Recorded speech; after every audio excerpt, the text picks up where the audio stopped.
შვედეთის სამხედრო დაზვერვის უახლესი მონაცემები რუსეთის ეკონომიკის ირგვლივ შექმნილ მითებს სრულად ამსხვრევს. მიუხედავად იმისა, რომ ახლო აღმოსავლეთში მიმდინარე ომის ფონზე ნავთობის გაზრდილმა ფასებმა კრემლის დაცარიალებული ხაზინა დროებით შეავსო, ქვეყნის ეკონომიკა კრიზისიდან გამოსვლას მაინც ვერ ახერხებს. შვედეთის სამხედრო დაზვერვისა და უსაფრთხოების სამსახურის ხელმძღვანელის ტომას ნილსონის გათვლებით, მხოლოდ საბიუჯეტო დეფიციტის დასაფარად რუსეთს ნავთობის საკუთარი მარკის ურალსის სულ მცირე $100 გაყიდვა მთელი წლის განმავლობაში სჭირდება.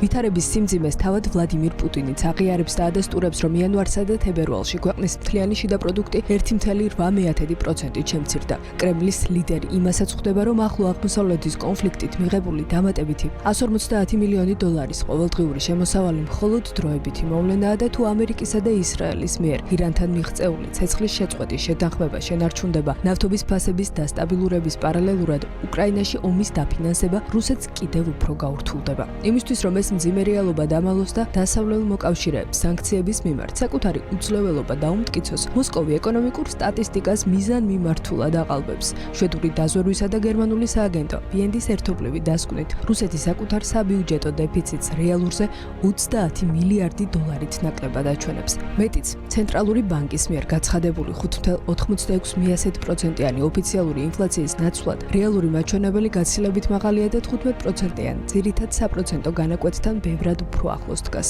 ოფიციალური უწყებების განცხადებებიც კი განგაშის საფუძველს იძლევა, რადგან რუსეთის ცენტრალური ბანკის მმართველი ექსპორტ-იმპორტის კუთხით საგარეო პირობების მუდმივ გაუარესებაზე უკვე ღიად საუბრობს. შვედი ექსპერტები კი სამომავლო საბანკო კრიზისის მკაფიო ნიშნებს ხედავენ. კრიზისი განსაკუთრებით მწვავედ სამხედრო სამრეწველო კომპლექსში იგრძნობა, რომელიც დღეს რუსეთის ეკონომიკური ზრდის ფაქტობრივად ერთადერთ მამოძრავებელ ძალად რჩება, რადგან სამოქალაქო სექტორი პარალიზებულია. შვედეთის დაზვერვის შეფასებით, ისეთი პროდუქციის წარმოება, რომელიც ბრძოლის ველზე მალევე ნადგურდება, მდგრად ეკონომიკურ მოდელს არანაირად არ წარმოადგენს. მართალია მოსკოვი ფინანსებს ძირითადად უპილოტო სისტემებსა და შორ მანძილზე მოქმედ იარაღზე მიმართავს, მაგრამ დრონების ინდუსტრიის მიღმა სამხედრო სექტორი უკიდურესად ზარალიანია სავსე კორუფციით და სრულად არის დამოკიდებული სახელმწიფო ბანკების სესხებზე. დასავლური დაზვერვა არ გამორიცხავს, რომ მის მიერვე შექმნილი იზოლირებული სისტემის პირობებში თავად პუტინიც კი ვერ აცნობიერებდეს ამ ეკონომიკური კატასტროფის რეალურ მასშტაბებს. მიუხედავად იმისა, რომ საერთაშორისო პროგნოზები წლის ბოლომდე ინფლაციის 5%-მდე შემცირებას ვარაუდობს,